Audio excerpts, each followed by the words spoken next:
हाँ जी, सभी को नमस्कार। तो बेटा, आज का अपना जो टॉपिक रहेगा वो स्पेशल मैं 10th क्लास के बच्चों के लिए लेके आया हूं, जिसमें आज का टॉपिक हम डिस्कस करेंगे chemical classification and periodicity in elements.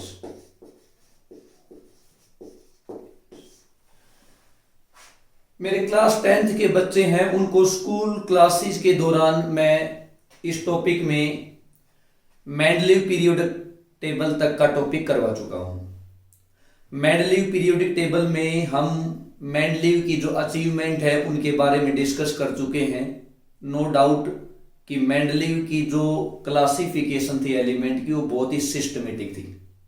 Atomic mass के बेस पर उन्होंने एलिमेंट्स को इंक्रीजिंग ऑर्डर में अरेंज किया है और बेसिक फंडामेंटल प्रॉपर्टी जो मेंडलीव साहब ने बताई है वो एटॉमिक मास बताई है कि जब एलिमेंट्स को उनके एटॉमिक मास के इंक्रीजिंग ऑर्डर में हम अरेंज करते हैं एक पीरियोडिक टेबल में, तो उनकी प्रॉपर्टीज एक रिपीट होती हैं एक रेगुलर इंटरवल के बाद, जिसे हम पीरियोडिसिटी बोलते हैं।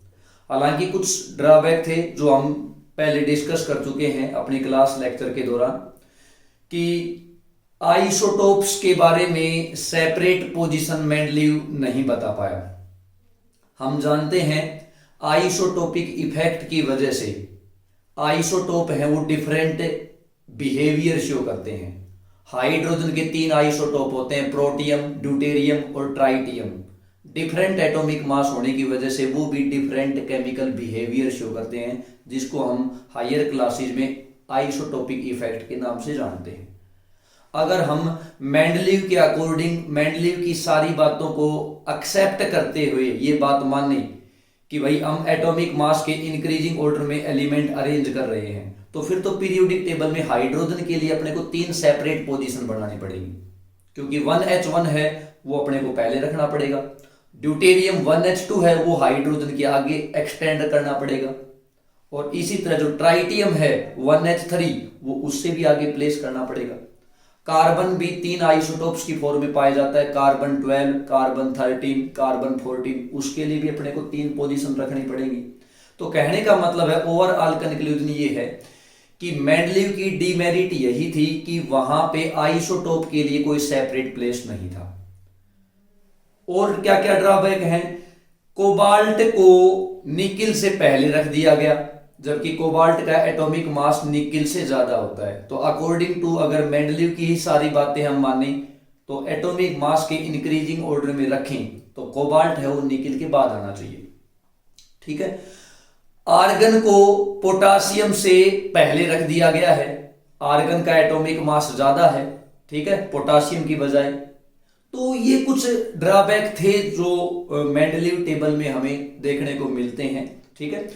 तो इसी को मॉडिफाइड फॉर्म में करने के लिए अपने को मॉडर्न पीरियोडिक लॉ की रिक्वायरमेंट महसूस हुई, जिसे प्रपोज्ड किया हेनरी मोजले ने। तो आज के इस सेशन में हम मॉडर्न पीरियोडिक लॉ के बारे में डिस्कस करेंगे, कैसे मॉडर्न पीरियोडिक टेबल एग्जिस्टेंस में आई उस बात की हम यहाँ पे एक डिस्कशन करेंगे। लेकिन अपना जो लेवल रहेगा वो यहाँ पे एक 10th लेवल तक ही मैं इसको रखने की कोशिश करूंगा। NTSC लेवल इसमें मैं इंक्लूड करूंगा। ठीक है। हम यहाँ पे एटॉमिक नंबर का कंसेप्ट जानेंगे कि कैसे एटॉमिक नंबर इंट्रोड्यूस किया गया एटॉमिक मास की जगह। तो ये सारी तमाम बातें हम इस टॉपिक के दौरान करेंगे। मॉडर्न पीरियोडिक टेबल में जो पीरियड्स हैं और जो ग्रुप हैं उनकी बात करेंगे कि कैसे ग्रुप्स हैं, कैसे पीरियड्स हैं, और कैसे जब हम एक पीरियड के अलोंग एलिमेंट टू एलिमेंट आगे की तरफ प्रोसीड करते हैं left to right in a periodic table, तो कैसे उनकी केमिकल बिहेवियर है वो कैसे चेंज होता है। ठीक है।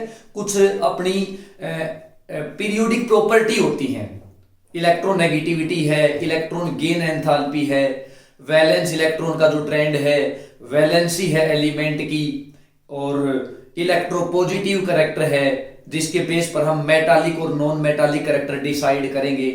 मेटल जो ऑक्साइड बनाएंगी, नॉन मेटल जो ऑक्साइड बनाएंगे, यानी कि जितने भी एलिमेंट जो ऑक्साइड बनाएंगे उन ऑक्साइड का ट्रेंड अलोंग द पीरियड क्या रहता है, अलोंग द ग्रुप उनका ऑक्साइड का ट्रेंड क्या रहता है। एलिमेंट की रिएक्टिविटी किस प्रकार से अफेक्ट होती है जब हम पीरियड के अलोंग मूवमेंट करते हैं और ग्रुप के अलोंग मूवमेंट करते हैं। ठीक है, तो सारे टॉपिक को हम प्रोसीड करें तो इससे पहले हम स्टार्ट करते हैं आज का अपना टॉपिक, मॉडर्न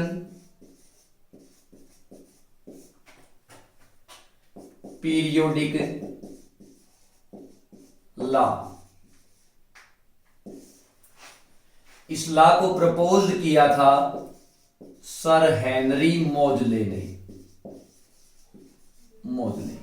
इसीलिए इसको हम ये भी बोल देते हैं मोजले पीरियोडिक लॉ। ठीक है बेटा, तो सबसे पहले इसके बुलेट पॉइंट बताऊं मैं, मतलब मेन इसको एक शॉर्ट नोट्स की फॉर्म में हम यहां पे रिप्रेजेंट करेंगे, पूरा थ्योरेटिकल पोर्शन यहां पे डिस्कस नहीं करेंगे। मोजले डिस्कवर्ड एटॉमिक नंबर, जिसे हम रिप्रेजेंट करते हैं Z से। Here Z is the atomic number which give information about the number of proton present into the nuclei of an atom। ठीक है बेटा, he also studied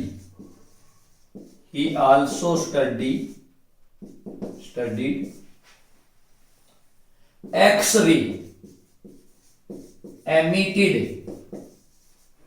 from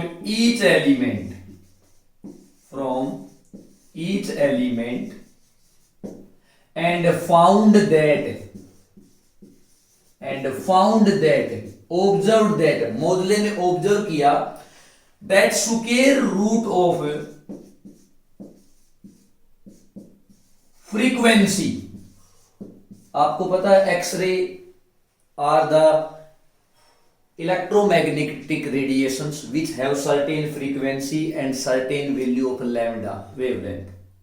तो जो एलिमेंट से एक्सरे इमिट हुई उनकी उसने फ्रीक्वेंसी को ऑब्जर्व किया और पाया कि फ्रीक्वेंसी का स्क्वायर रूट है वो डायरेक्टली प्रोपोर्शनल है एक नंबर के, और उस नंबर को उसने नाम दिया एटॉमिक नंबर।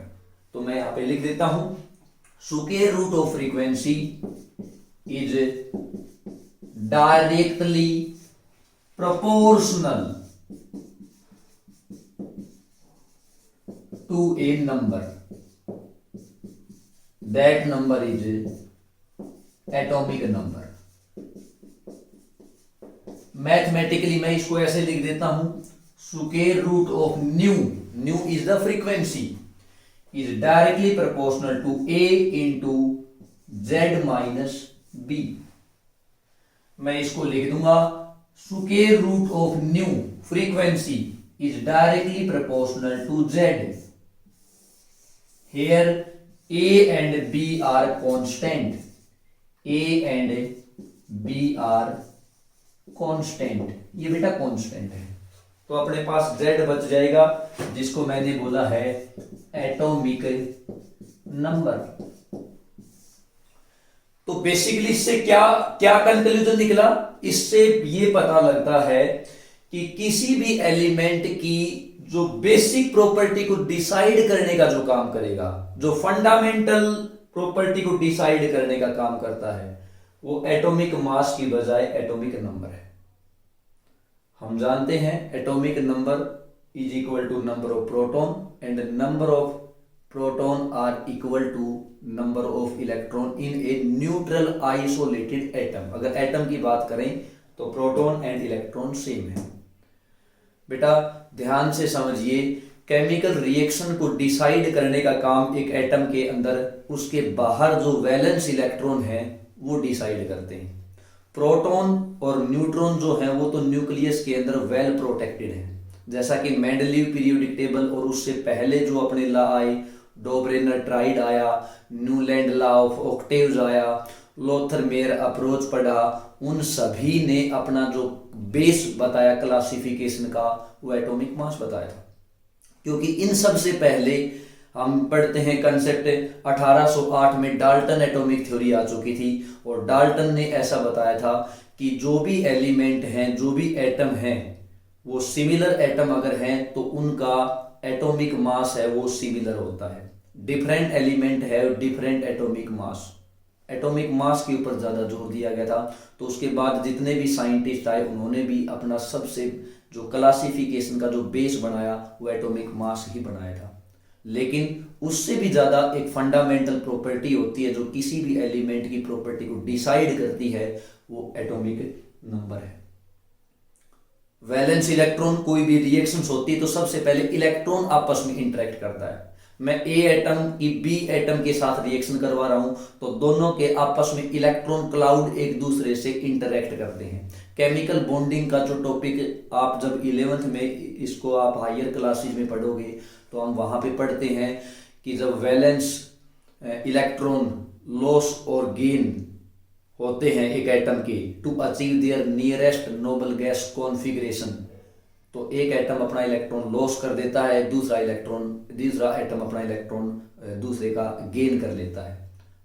कोवालेंट बॉन्डिंग के दौरान उनकी म्यूचुअल शेयरिंग हो जाती है। ठीक है, तो मेरे ख्याल से ये टॉपिक यहाँ पे इतना ज़्यादा हम वहाँ पे डाइवर्टेड नहीं करेंगे। केमिकल बॉन्डिंग का रिएक्शन मैकेनिज्म का जो टॉपिक आएगा तो उसमें आपको ये डिटेल से देखने को मिलेगा। फिलहाल हम यहाँ पे इस बात को कंक्लूड करते हैं कि एटॉमिक मास की बजाय एटॉमिक नंबर है वो एक ज़्यादा बेटर अप्रोच है एलिमेंट को क्लासिफाई करने के लिए। ठीक है, okay.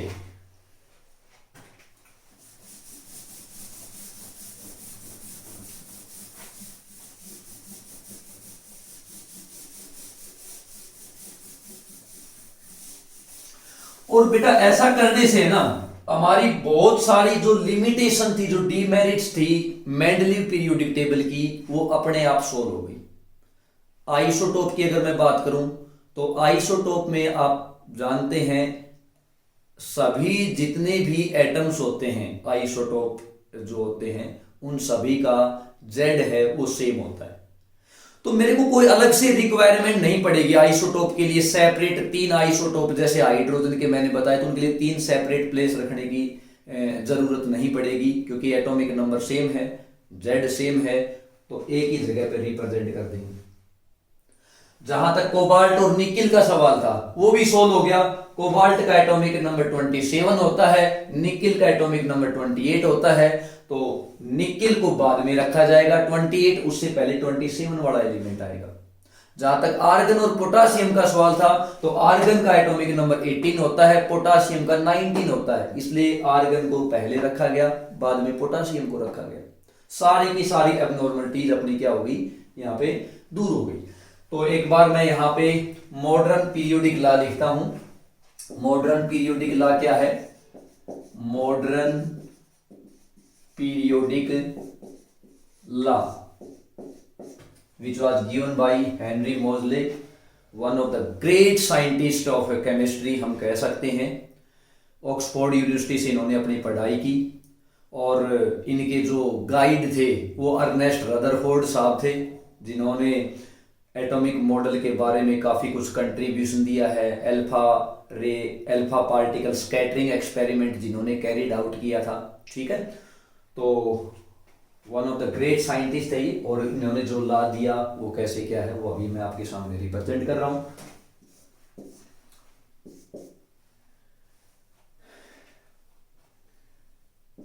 When elements are arranged in increasing order of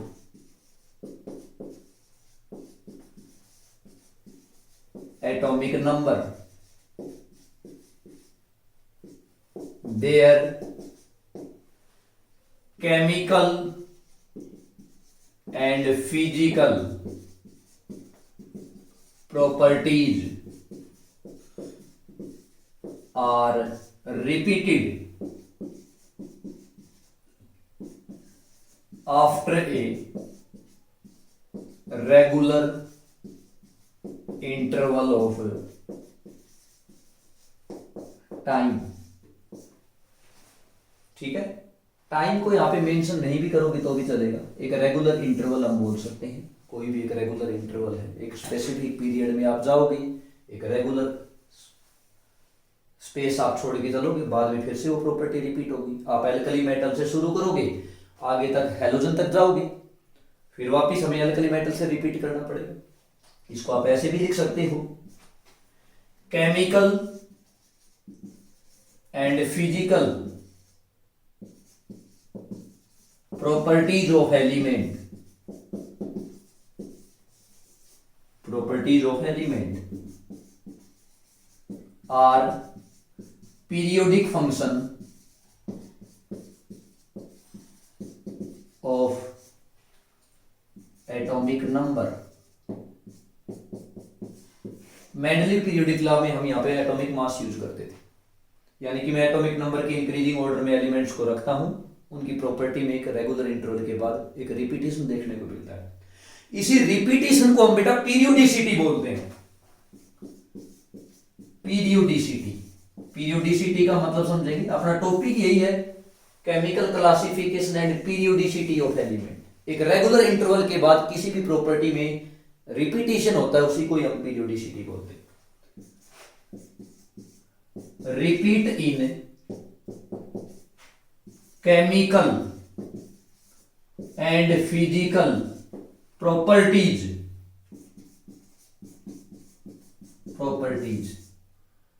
after a regular interval, this is known as periodicity।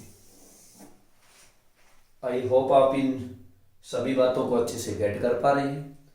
और अभी हम डिस्कस करेंगे कि मेन रीजन क्या है पीरियोडिसिटी का। बेटा वैलेंस इलेक्ट्रॉन आप सभी जानते हैं, बेसिक 8th और 9th क्लास में सिखा दिया जाता है। एक अकॉर्डिंग टू बोर मॉडल जो हम एटॉमिक स्ट्रक्चर ड्रा करते हैं, सेंटर में न्यूक्लियस होता है, बाहर ऑर्बिट होती है, अपने एनर्जी लेवल होते हैं, अपने स्टेशनरी स्टेट होती हैं, उनमें हम इलेक्ट्रॉन का डिस्ट्रीब्यूशन करते हैं 2n² फार्मूला से। ठीक है, तो सबसे जो बाहर वाली जो सेल होती है उसे हम वैलेंस सेल बोलते हैं, और उसमें जो इलेक्ट्रॉन प्रेजेंट है उनको हम वैलेंस इलेक्ट्रॉन बोलते हैं। अगर वैलेंस इलेक्ट्रॉन अपने सिमिलर हैं तो जाहिर सी बात है प्रॉपर्टी भी क्या शो होगी, एक सेम प्रॉपर्टी रिपीट होगी।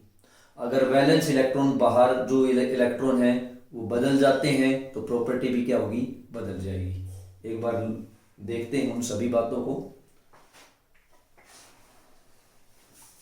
यानी कि मेनली अब हम डिस्कस करेंगे the real cause of periodicity.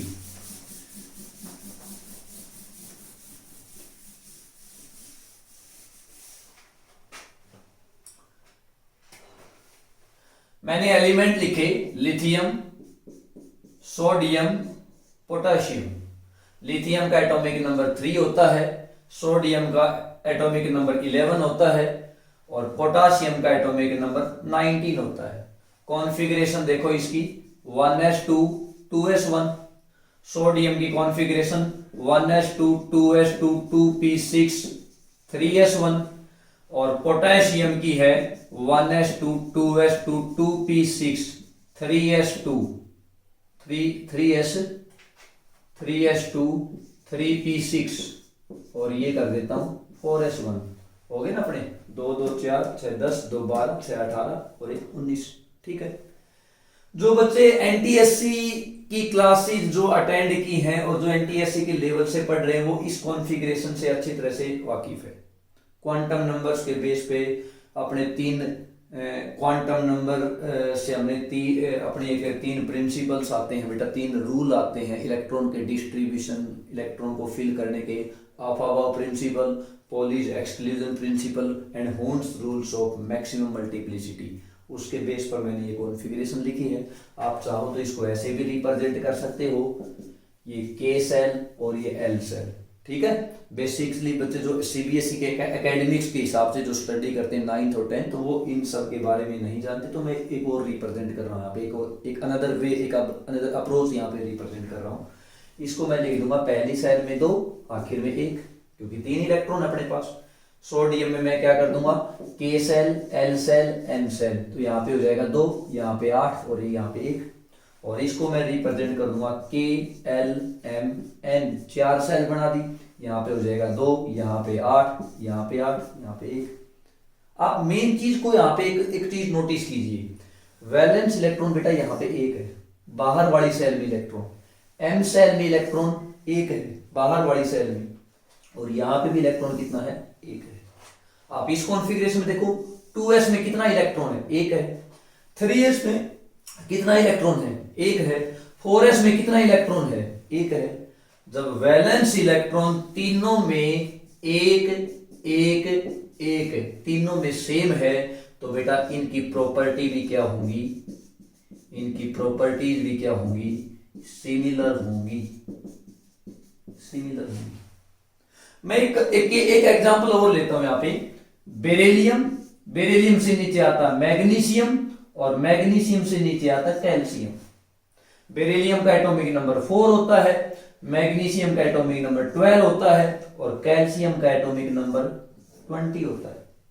इसके आखिर में भाई 2 और 2, इसके आखिर में ये 2 इनर सेल में है और ये 2 आउटर मोस्ट सेल में वैलेंस इलेक्ट्रॉन। मैग्नीशियम में हो जाएगा 2 8 2, और कैल्शियम में हो जाएगा 2 8 8 2। ये देखो बेटा वैलेंस इलेक्ट्रॉन क्या है, सिमिलर है, सिमिलर है, तो इनकी प्रॉपर्टी भी क्या होगी, सिमिलर होगी।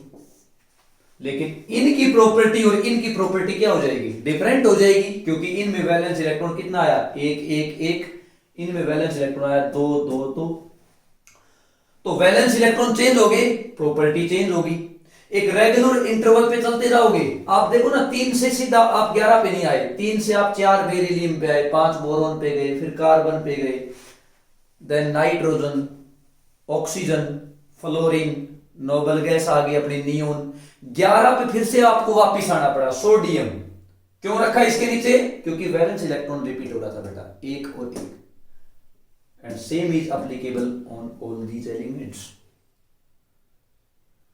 ये बेटा इलेक्ट्रॉन का जो नंबर है ये हम कैसे डिटरमाइन करते हैं, ये कैसे क्या डिटरमाइन होता है, एटॉमिक नंबर, ठीक है। तो एटॉमिक नंबर एक ज्यादा एक फंडामेंटल कंसेप्ट है, मैं कहूंगा एक बेहतरीन अप्रोच है एलिमेंट्स को क्लासिफाई करने की, और यही मॉडर्न पीरियोडिक टेबल में किया गया, ठीक है। आई होप आप इसको अच्छे से गेट कर पा रहे होंगे, मॉडर्न पीरियोडिक लॉ आपने अच्छे से समझ लिया होगा, ठीक है। ओके, आगे करते हैं भाई इसको।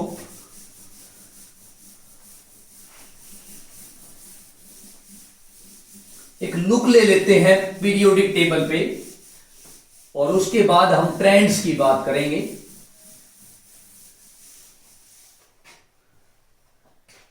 Modern periodic table, it is designed by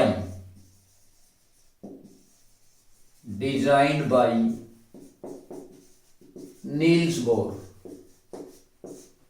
ये नील्स बोर कहां से आ गए जी, क्योंकि इलेक्ट्रॉन का जो डिस्ट्रीब्यूशन है बेटा सेल के अंदर, ऑर्बिट के अंदर, वो हम इन्हीं के 2n स्क्वायर के फार्मूला के बेस पर फिल करते हैं। पहली सेल में 2 इलेक्ट्रॉन मैक्सिमम, दूसरी सेल में 8, तीसरी में 18, एंड चौथी सेल में 32, and so on, 2n square के फार्मूला, बोर बरी नंबर बोलते हैं जिसे, ठीक है। तो एक बार हम मॉडर्न पीरियोडिक टेबल की तरफ प्रोसीड करते हैं। मैं एक बेसिक आउटलाइन ड्रा करूंगा पीरियोडिक टेबल की। मॉडर्न पीरियोडिक टेबल में बेटा 7 हॉरिजॉन्टल रोज है, जिसको हम पीरियड्स बोलते हैं,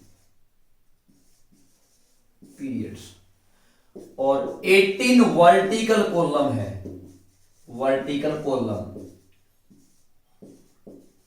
जिनको हम ग्रुप्स बोलते हैं, ग्रुप। मैं ऐसे कर देता हूं, एक आउटलाइन, जनरल आउटलाइन ड्रा कर रहे हैं हम।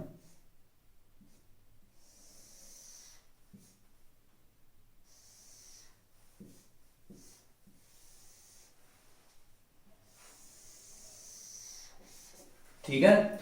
ये अपना ग्रुप नंबर पहला है, ये ग्रुप नंबर दूसरा है, ये ग्रुप नंबर तीसरा है, और 3 से लेके ये यहां पे 12 तक है बेटा। 13th ग्रुप यहां पे आता है, 14th 15th 16th 17th, यहां पे 17th, और ये अपना 18th। 18 बेटा ऐसे ये वर्टिकल कॉलम होंगे अपने ऐसे, जिनको हम क्या बोलेंगे, ग्रुप बोलेंगे। 18 ग्रुप हैं। और इस तरह से 7 हॉरिजॉन्टल रोज हैं अपने पास। पहली रो, दूसरी रो, तीसरी रो, चौथी रो, पांचवी रो, छठी रो, और ये 7वीं रो। ऐसे 7 हॉरिजॉन्टल रोज हैं जिसको हम पीरियड्स बोलते हैं। और इसको क्लासिफाई कर देते हैं फर्दर। ये जो ग्रुप नंबर 1 है और ये जो ग्रुप नंबर 2 है, इतने इतने ब्लॉक को हमने बोला एस ब्लॉक। 13 to 12 है, इसको हम बोलते हैं डी ब्लॉक। और 13 to 17 है, इनको हम बोलते हैं P block. One another block एक यहां पे सेपरेट किया गया है नीचे, जिसमें अपने एफ ब्लॉक एलिमेंट आते हैं, इनको हम बोलते हैं एफ ब्लॉक एलिमेंट। तो बेसिकली पीरियोडिक टेबल को मैं यहां पे बोल देता हूं, पीरियोडिक टेबल को 4 ब्लॉक में डिवाइड कर दिया गया है। S block, P block, D block, F block, S P D F. ये डिवाइड कैसे किया, क्या मतलब होता है एस का, पी का, डी का, एफ का, ये अल्फाबेट कहां से आए बेटा, ये थोड़ा सा इसको है ना हम हायर क्लास में के जो टॉपिक आएंगे उसमें हम डिस्कस करेंगे। अभी आपके लेवल पे मैं इन टर्म से इंट्रोड्यूस नहीं करवा रहा। अपनी ये सेल्स कैसे होती हैं, सब सेल्स क्या होती हैं, ऑर्बिटल का जो कंसेप्ट है वो अपनी हायर क्लासेस में 11th में जब आप टॉपिक पढ़ोगे उसमें हमें देखने को मिलेगा। ठीक है, तो अभी आपको केवल इतना ही ये ध्यान रखना है कि ग्रुप नंबर 1 और 2 एक ब्लॉक है जो एस ब्लॉक बोला गया, 3 से 12 वाले को डी ब्लॉक एलिमेंट्स बोले गए, और 13 to 18 को पी ब्लॉक एलिमेंट्स बोले गए। नीचे ये हालांकि डी ब्लॉक के अंदर ही होते हैं एफ ब्लॉक के एलिमेंट, लेकिन इनका जो इलेक्ट्रॉन है वो एफ ऑर्बिटल के अंदर चला जाता है, अब एफ सब सेल के अंदर चला जाता है, इसलिए इसको सेपरेट इनर ट्रांजिशन एलिमेंट के लिए अलग सेपरेट एक ब्लॉक रखा गया। कहीं ना कहीं एक ये डीमेरिट्स में भी काउंट होता है। मॉडर्न पीरियोडिक टेबल का डीमेरिट है ये क्या, कि हाइड्रोजन की पोजीशन जो है ना वो अभी भी स्टिल कंट्रोवर्शियल है। मैंने आपको क्लास में डिस्कस करवाया, बताया था, ये डिस्कस किया था कि हाइड्रोजन एक ऐसा वर्सेटाइल एलिमेंट है जिसकी प्रॉपर्टी एल्कली मेटल के साथ भी मैच करती है। एल्कली मेटल का वैलेंस इलेक्ट्रॉन 1 है, हाइड्रोजन के पास भी वैलेंस इलेक्ट्रॉन 1 है। इनकी काफी सारी प्रॉपर्टी ऐसी होती है हाइड्रोजन की बात कर रहा हूं, हाइड्रोजन की पोजीशन जो स्टिल कंट्रोवर्शियल है। हाइड्रोजन की काफी सारी प्रॉपर्टी हैलोजन के साथ मैच करती है, क्योंकि हैलोजन की वैलेंसी कितनी है, 1 है, इस हाइड्रोजन की भी वैलेंसी 1 है। Nearest noble gas configuration achieve करने के लिए हाइड्रोजन भी 1 इलेक्ट्रॉन की डिमांड करता है, हैलोजन भी 1 इलेक्ट्रॉन की डिमांड करते हैं। जिस तरह से ये 1 इलेक्ट्रॉन गेन करने के बाद ये हैलाइड्स में कन्वर्ट हो जाते हैं, फ्लोराइड, ब्रोमाइड, क्लोराइड, आयोडाइड। इसी तरह जो हाइड्रोजन है वो भी हाइड्राइड बनाता है। ये भी डाइएटॉमिक फॉर्म में एग्जिस्ट करते हैं, F2, Cl2, Br2, I2। Hydrogen भी डाइएटॉमिक फॉर्म में एग्जिस्ट करता है अपने नेचर में, H2। हाइड्रोजन की काफी सारी ऐसी प्रॉपर्टीज भी होती हैं जो ना तो मैच करती हैलोजन के साथ, ना मैच करती एल्कली मेटल के साथ, इसलिए उसकी कुछ प्रॉपर्टी ऐसी होती है जो इन दोनों से डिफरेंट होती हैं।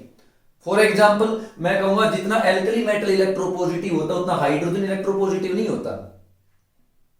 जितना इलेक्ट्रॉन ये जल्दी से लॉस करेंगे, इनका एसओपी बहुत ज्यादा होता है, स्टैंडर्ड ऑक्सीडेशन पोटेंशियल, उतना हाइड्रोजन का नहीं होता, 0 होता है हाइड्रोजन का, इनका एसओपी बहुत ज्यादा होता है।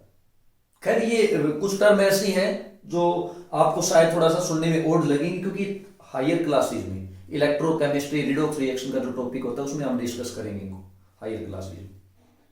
ठीक है, हाँ, और ये जितने ज्यादा इलेक्ट्रोनेगेटिव है उतना ज्यादा इलेक्ट्रोनेगेटिव हाइड्रोजन नहीं होता भाई। ये इलेक्ट्रॉन गेन करने की टेंडेंसी इनकी ज्यादा होती है हैलोजन्स की, और कोवालेंट बॉन्ड वाला शेयर्ड पेयर ऑफ इलेक्ट्रॉन जो अट्रैक्ट करेगा उस प्रॉपर्टी को हम बोलते हैं इलेक्ट्रोनेगेटिविटी। तो जितने ज्यादा ये इलेक्ट्रोनेगेटिव उतना हाइड्रोजन नहीं होता electronegative.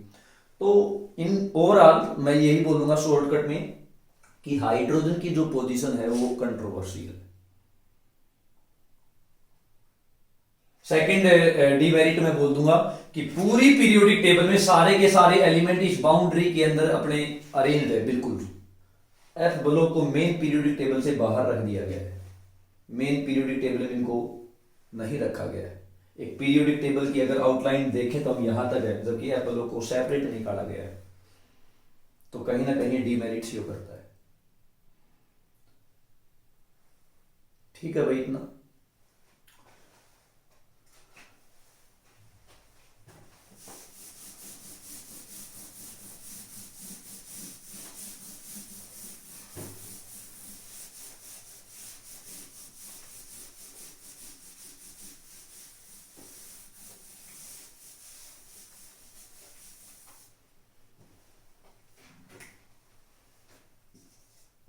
Group number first alkali metal, alkali metal. Group number 2 second alkaline earth metal, alkaline earth metal. एक बार आउटलाइन देखो, lithium, sodium, potassium, rubidium, caesium, francium, radio active element है बेटा फ्रेंशियम। सभी के आखिर में वैलेंस इलेक्ट्रॉन एक एक एक एक एक एक प्रॉपर्टी सिमिलर है बेटा। अगर ग्रुप नंबर 2 की बात करूं मैं तो यहां पे है beryllium, magnesium, calcium, strontium, barium, radium, radio active है बेटा ये। Discovered by Marie Curie, the only female scientist to get 2 Nobel prize, 1 in physics and 1 in chemistry. अभी तक still individual 2 Nobel prize science के फील्ड में किसी को नहीं मिले हैं। लाइनस पॉलिंग को मिला है, केमिस्ट्री के लिए भी मिला है, लेकिन सेकंड जो नोबेल प्राइज है वो उनको नोबेल पीस प्राइज मिला था, साइंस के फील्ड में नहीं मिला। इनको दोनों साइंस के फील्ड में मिले। खैर एक्स्ट्रा बातें ही। बेरिलियम का आउटर मोस्ट इलेक्ट्रॉन देखो 2, मैग्नीशियम 2, कैल्शियम 2 2 2 2। प्रॉपर्टी सिमिलर है क्योंकि वैलेंस इलेक्ट्रॉन सेम है बेटा। अगर valence electron same, property same. Property different because here only valence electron 1 and here is valence electron 2, दोनों different है, different property शो करे। इनको कलेक्टिवली, इसी को तो मैंने बोला था एस ब्लॉक एलिमेंट। आप मेरे ख्याल से समझ पा रहे होंगे। अब इसके बाद मैं एक बार थोड़ा सा इंट्रोड्यूस कर देता हूं आपको पी ब्लॉक एलिमेंट से, ग्रुप नंबर 13 से लेके ग्रुप नंबर 18 तक जो एलिमेंट है, इन सभी एलिमेंट को बेटा ध्यान रखेंगे आप। अभी थोड़ा सा आपको एकदम से लग रहा होगा ये एलिमेंट कैसे क्या याद करने, काफी सारे बच्चे कुछ नेमोनिक टेक्निक भी यूज करते हैं, लेकिन ऐसा कुछ नहीं है। जब आप 1-2 बार इनको पढ़ोगे, 1-2 बार लिखोगे, याद हो जाएंगे सारे के सारे एलिमेंट। कोई it is not a big deal. Group number 13, group number 14, group number 15, group number 16, group number 17, group number 18, 13 से लेके 18 तक, जिसको हमने क्या बोला, P block element. P block element. एक बार 13th में देखो, boron, aluminium, gallium, indium, thallium. एक और इंटरेस्टिंग बात देखो, गैलियम एक ऐसी मेटल है जिसका मेल्टिंग पॉइंट 35 डिग्री सेल्सियस है। नॉर्मल हाथ पे रखोगे मेल्ट हो जाएगी। बॉडी का टेम्परेचर 37 डिग्री सेल्सियस, इससे ज्यादा है, 2 डिग्री सेल्सियस फालतू है, मेल्ट हो जाती है तुरंत। तो आप जनरल है ये याद रख सकते हैं, गैलियम का मेल्टिंग पॉइंट बहुत ही लो है। ओके, ग्रुप नंबर 14 में कार्बन का परिवार आ गया। Carbon silicon, germanium, tin, lead. आगे आ जाओ जी, नाइट्रोजन का परिवार, nitrogen, phosphorus, arsenic, antimony, bismuth. आगे आ जाओ जी, ऑक्सीजन का परिवार, oxygen, sulphur, selenium, tellurium, polonium. Halogens, fluorine, chlorine, bromine, iodine. These are halogen and one more element is there, astatine, 80। And then अपना 18th में क्या है, जिसे आप जीरो ग्रुप भी बोलते हो, जीरो ग्रुप, नोबल गैस का परिवार है बेटा। यहाँ पे ऊपर ये अपना पीरियड, इसी के साथ में पीरियड भी मेंशन कर देता हूं। ये पीरियड नंबर सेकंड है, ये पीरियड नंबर थर्ड है, ये पीरियड नंबर फोर्थ है, ये फिफ्थ है और ये सिक्स्थ है। सेवंथ पीरियड में पहले तो खैर ये बोल दिया जाता था एलिमेंट्स डिस्कवर नहीं हुए हैं, ये खाली पड़ा है, लेकिन रिसेंटली कुछ 4-5 साल से ये जो पीरियड है ये कंप्लीट कर दिया गया बेटा। 114 एलिमेंट होते थे पहले और अब 118 एलिमेंट सारे के सारे डिस्कवर किए जा चुके हैं। साइंटिस्ट ऐसा दावा करते हैं, लेकिन उनकी प्रॉपर्टी अभी स्टिल अननोन है। काफी सारी रिसर्च उनमें होनी बाकी है, तो उन एलिमेंट्स को हम यहाँ पे डिस्कस नहीं करेंगे। मोस्टली रेडियो एक्टिव नेचर के जो एफ ब्लॉक में चले जाएंगे, राइट। तो नोबल गैस की तरफ देखो भाई, यहाँ पे एक बार, यहाँ ऊपर इसको मैं यहाँ लिख देता हूँ 18th को, क्योंकि मेरे को यहाँ पे फर्स्ट पीरियड में मेंशन करना है हीलियम, ये खाली पड़ा है यहाँ पे फिर हाइड्रोजन ही आएगा देखने को एस ब्लॉक में, एक नंबर पे हाइड्रोजन, ठीक है। लिथियम वाले जो फैमिली थी उसी में, एल्कली मेटल में helium, neon, argon, krypton, xenon and radon. Radon भी बेटा रेडियो एक्टिव है। अगर आपसे कोई पूछे कि कौन सी नोबल गैस रेडियो एक्टिव होती है, दैट इज रेडोन। सभी का ऑक्टेट कंप्लीट है छोड़ के हीलियम को, हीलियम के आखिर में 2 होता है, डुप्लेट पूरा है इसका। एक और यहां पे डीमेरिट मैं बता दूं मॉडर्न पीरियोडिक टेबल की, अभी रिसेंटली हीलियम जब लिखा तो याद आया, हीलियम की प्रॉपर्टी बेटा नोबल गैस के साथ मैच करती, इसलिए हीलियम को यहां रखा गया है। अगर आप हीलियम का वैलेंस इलेक्ट्रॉन देखेंगे तो इसका वैलेंस इलेक्ट्रॉन 2 है। आपको याद आया होगा थोड़ी देर पहले मैंने बताया, beryllium, magnesium, calcium, strontium, barium, radium, इनके आखिर में वैलेंस इलेक्ट्रॉन 2 है, आखिर वाला इलेक्ट्रॉन 2 है। तो हीलियम को तो फिर इनके साथ रखना चाहिए ना, क्योंकि मैंने खुद बताया है कि अगर वैलेंस इलेक्ट्रॉन सेम होंगे तो प्रॉपर्टी भी सिमिलर होगी, तो फिर तो हीलियम को यहां क्यों रख रहे हैं, इनके साथ रखना चाहिए, क्योंकि इसका वैलेंस इलेक्ट्रॉन 2, इसका वैलेंस इलेक्ट्रॉन 2। अनॉमलस बिहेवियर शो कर रहा है यहाँ पे हीलियम, हीलियम की प्रॉपर्टी नोबल गैस के साथ मैच करती है, इसलिए इसको नोबल गैस के साथ रखा। बोरॉन फैमिली, सभी के वैलेंस इलेक्ट्रॉन 3 है बेटा, 3 3 3 3 3। एग्जाम्पल दूं क्या आपको, बोरॉन का एटॉमिक नंबर 5 होता है, पहली सेल में 2, आखिर में 3, तो 3 वैलेंस इलेक्ट्रॉन। कार्बन में 4, सभी के वैलेंस इलेक्ट्रॉन 4 है, सभी के वैलेंस इलेक्ट्रॉन 5 है, सभी के वैलेंस इलेक्ट्रॉन 6 है, सभी के वैलेंस इलेक्ट्रॉन 7 है, सभी के वैलेंस इलेक्ट्रॉन 8 हैं, छोड़ के हीलियम को, हीलियम का डुप्लेट पूरा है। आई थिंक आप चीजों को गेट कर पा रहे हैं। इनको एक स्पेशल नाम दिया गया है, ऑक्सीजन की जो फैमिली है इनको हम बोलते हैं चैल्कोजन। क्या बोला बेटा, चैल्कोजन।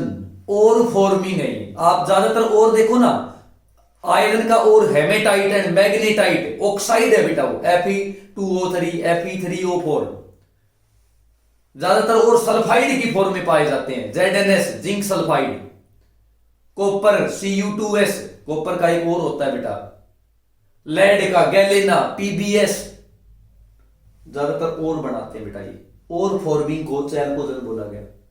इनको हेलोजन बोलते हैं, ये तो मैंने बहुत बार यूज किया ये word, halogen, halogen HALOGEN, halogen होता है साल्ट फॉर्मिंग। ज्यादातर आप साल्ट की कैटेगरी देखो ना, क्लोराइड साल्ट है, bromide salt, iodide salt, fluoride salt, इनको नोबल गैस बोलते हैं। किसी के साथ जल्दी से रिएक्शन नहीं करते, इनर्ट गैस भी यूज करते हैं। हालांकि आप हायर क्लासेस में पढ़ोगे जीनोन के और क्रिप्टोन के कंपाउंड आइसोलेट किए गए हैं, XCF2 है, XCF4 है, XCF6 है, लेकिन वो जनरल कंडीशन पे नहीं बनाते। तो मैं यहाँ पे सेपरेट कर सकता हूँ ये टर्म, एक विशेष यहाँ पे बताना चाहूंगा। नोबल गैस का मतलब है कि वो अगर कंडीशन ड्रास्टिक कर दी जाए, हाई प्रेशर, टेम्परेचर कंडीशन कुछ ऐसी इंप्लाई कर दी, कैटालिस्ट वगैरह डाल दिया, तो maybe there chance of doing chemical reaction. Xenon fluorine के साथ कंपाउंड बनाता है XePTF6। नेल बार्टलेट ने केमिकल रिएक्शन कैरिड आउट की थी, पहला कंपाउंड आइसोलेट किया गया था जीनोन का XePTF6, that is beyond our syllabus. ठीक है, क्रिप्टोन के भी कंपाउंड पाए जाते हैं, इनको मैं बोलूँगा नोबल गैस। और जो रिएक्शन बिल्कुल भी नहीं करते, चाहे कितनी भी ड्रास्टिक कंडीशन लगा लो, उनके लिए वर्ड यूज करेंगे इनर्ट गैस, रिएक्शन नहीं करेंगे। आई होप आपको ये सारी क्लासिफिकेशन अभी समझ में आई होगी। काफ़ी कुछ डिस्कस करना इसमें बाकी है। मेन जो मैं 10th के पर्पज से इसको लेके चला हूँ, इसमें बेटा आगे हम ट्रेंड्स डिस्कस करेंगे, ऑक्साइड्स के ट्रेंड, लेफ्ट टू राइट जाने पर मेटालिक कैरेक्टरिस्टिक्स, एटॉमिक साइज की कैरेक्टरिस्टिक्स, ग्रुप में जाने पर कैसे होता है, पीरियड में जाने पर कैसे होता है, इनकी रिएक्टिविटी कैसे मेटालिक कैरेक्टर नॉन मेटालिक में कैरेक्टर में चेंज होता है, ये सारी तमाम तरह की बातें हम डिस्कस करने वाले हैं इसमें। लेकिन आज के लिए हम इतना ही डिस्कस करेंगे। That is sufficient for today. Have a good day. Thank you.